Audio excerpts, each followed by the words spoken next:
लेके जी semi truck ਦਾ accident ਹੋਇਆ ਨਵੰਬਰ ਦੀ 16 ਨੂੰ at 6:51:15 Washington state petrol the press memo ਦੇਖ ਰਹੀ ਹੈਗੀ ਹੁਣੀ ਮੈਂ ਤੇ ਦੱਸਿਆ ਇਹ ਜਾਂਦਾ ਆ ਕਿ ਜਿਹੜਾ ਇਹ ਟਰੱਕ ਸੀਗਾ ਡਰਾਈਵਰ ਸੀਗਾ ਮੱਖਣਦੀਪ Singh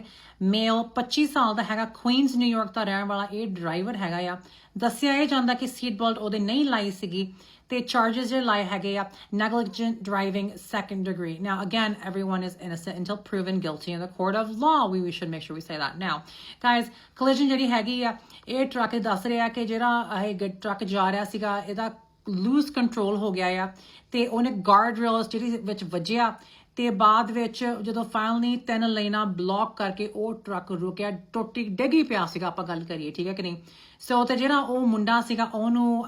Saint John medical centre ਉਹਨੂੰ ਭੇਜਿਆ ਗਿਆ ਹੈਗਾ ਆ